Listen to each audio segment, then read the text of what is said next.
Welcome to Mount Ijen.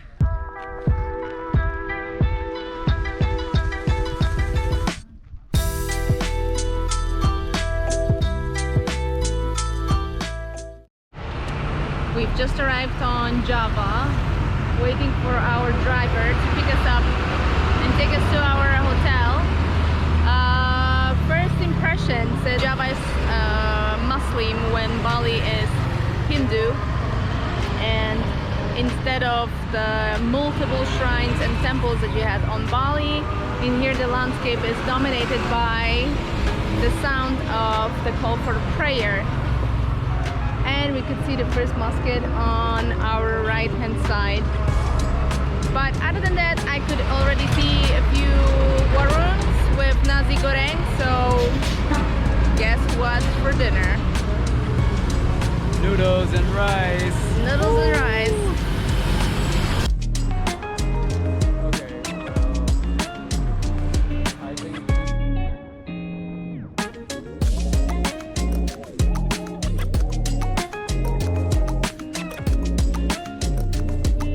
But just give you a quick tour. Where we're staying this time is quite rustic. It has everything we need for 2 evenings. So here you have a room, you have a bathroom behind this door with everything you need, including a bum gun. You'll see that down there. That is pretty much the end of the tour. We think that this bed will be rather comfy for a few hours of sleep, then I guess I'll show you around the neighborhood a bit. But that's it for now. Hey everyone. Hello, good morning or good evening, depends how you look at this. It's midnight. And we're heading to Mount Ijen. We'll let you know how it goes when we get there. I think it's about an hour drive. Try to sleep some on the way. Super tired. Got about 2.5 hours of sleep, maybe a little bit less. Yeah. Really exciting. I'm looking forward to this trip a lot. So let's see how it goes. Yeah. Show you more then. Hey everyone. Welcome to Mount Ijen. It's about 1,815 meters now. We're going to walk for about 4 kilometers. It should take us about an hour and a half. And once we reach the top, we'll walk another kilometer to get down to the crater. And the max height will be about 2,400 meters. So now we are already higher and we arrived here by car than we were when we climbed Mount Batur.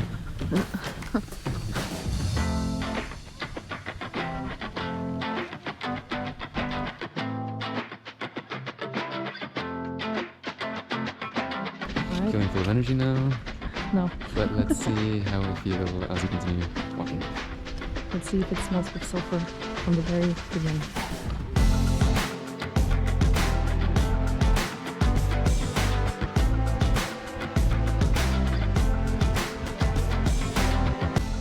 You can climb to the top, or you can hire a Lamborghini, which is what some local miners call pushing a trolley up the hill.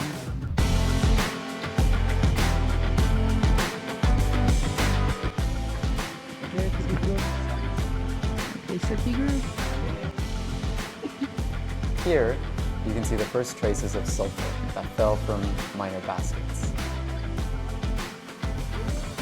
There was quite the crowd of climbers behind us on our way up. We continued the path and encountered our first sulfur rocks. Then we reached the crater rim. Ready? It was now time to descend down the crater.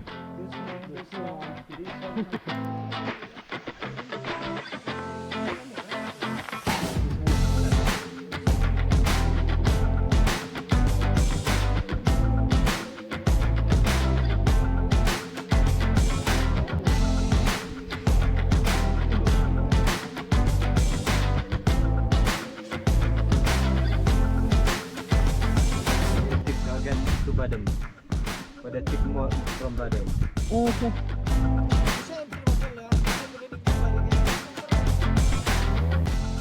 You can see that authorities are pretty clear about warning tourists. But that didn't discourage the crowd. and we were very lucky when we climbed down. You can see that the blue flames made an appearance.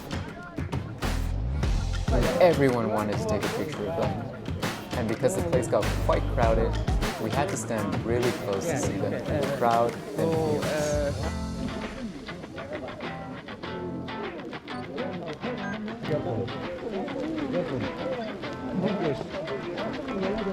The view was spectacular and quite cosmic.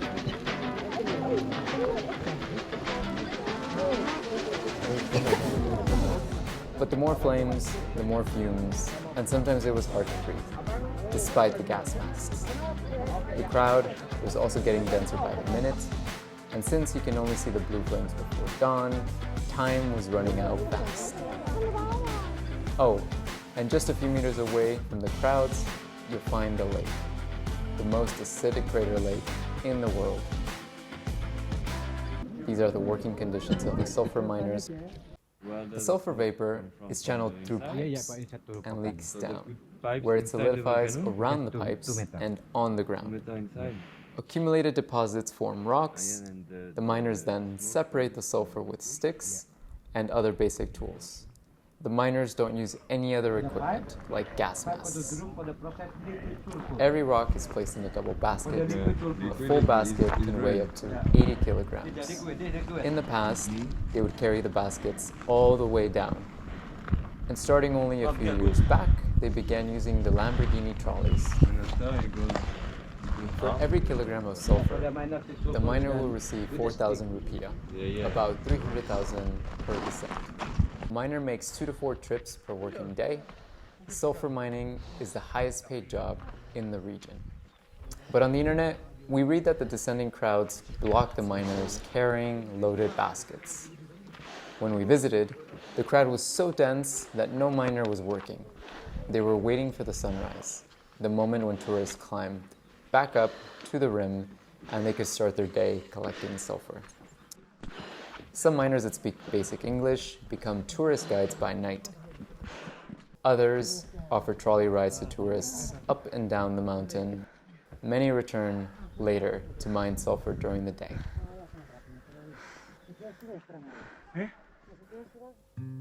Standing so close to the sulfur vapors will cause trouble breathing, sore throat, burning in the eyes, and coughing. We experienced all of it after spending 1 hour in the crater bottom. The effects lasted for a few hours, and drinking water helped to wash off the sore throat. The sulfur fumes followed us up the rim and on our way to the sunrise point. And even with the gusts of fresh air from outside the volcano, masks were still necessary. But our guide was in his 40s, and he has been a miner for 20 years, his entire adult life. He didn't use a gas mask.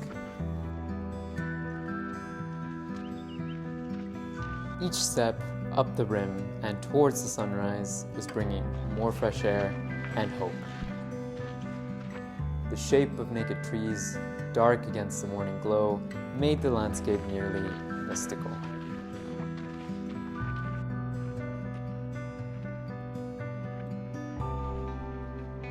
And the air was filled with two mixing forces, the sulfur fumes and the freshly created clouds around Mount Ijen. After a few minutes, the sun finally reached us and brought golden hues to this moonlight landscape.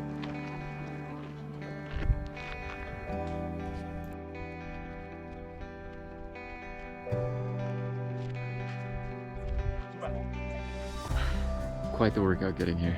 I think it takes about an hour and a half, 2 hours to get up here.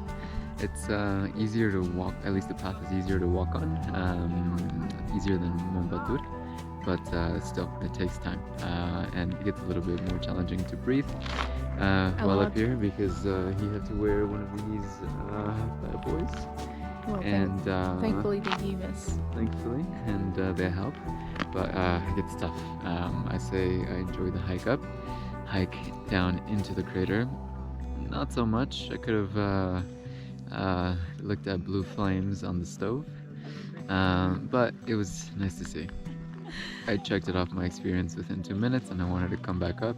Going down to the crater was a little bit crazy. The blue flames were incredible, but you could hardly see them through the fumes and fumes and fumes of pure sulfur, and when the fumes were kind of directed into you by the wind, you couldn't breathe. Like basically, even with the mask, like 50 people standing in within 2 meters of the burning sulfur. It was dangerous, and there are signs not to actually go down to the crater, but every guide would be like, no, it's good.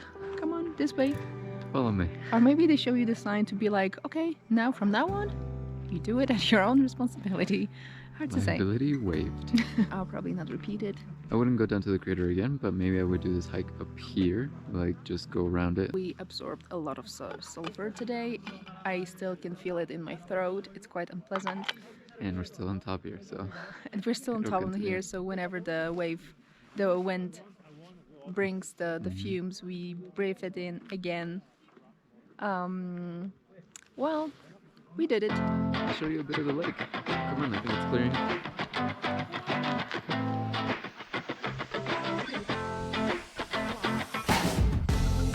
Good morning, Sulfur Lake.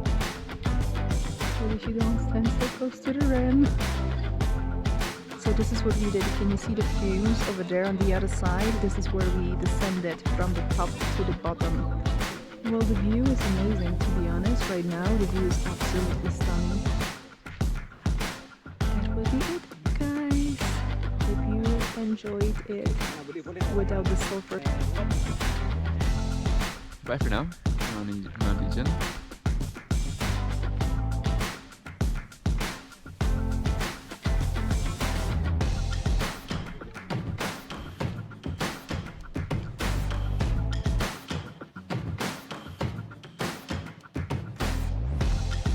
We're casting a shade across the entire volcano crater in my left hand.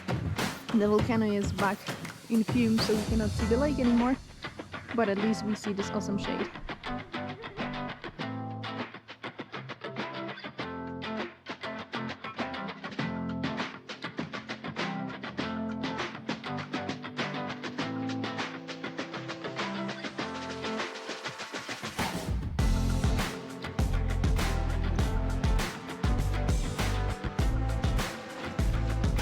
The name of the volcano is Ijen. Tawa means crater and Ijen means one crater.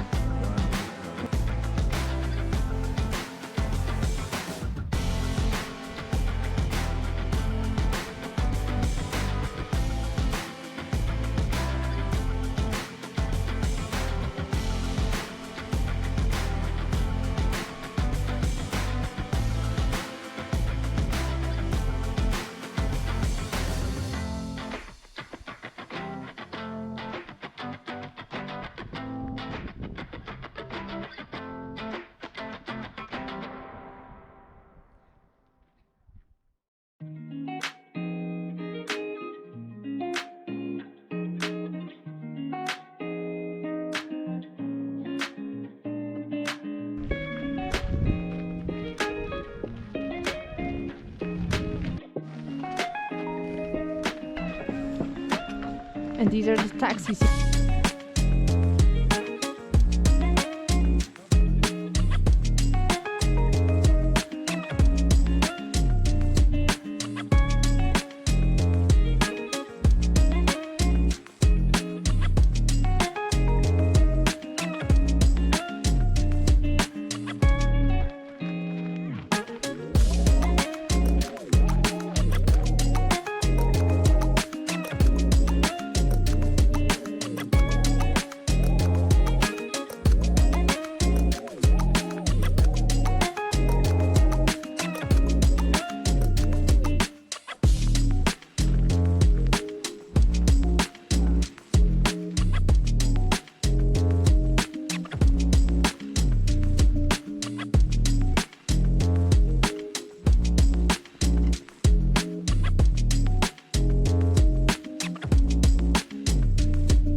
And here we are, back to the base, where the driver is waiting for us. Let's hope.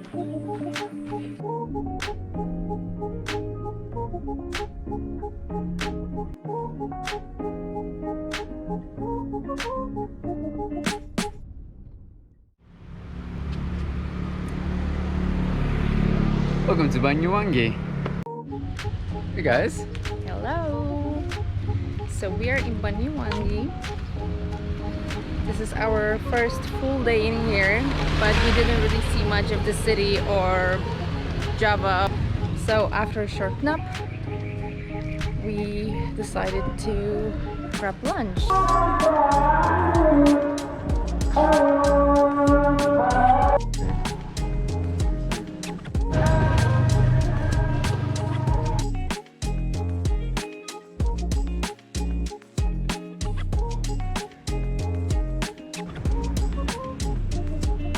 Tomorrow morning we're gonna catch a train to Probolinggo.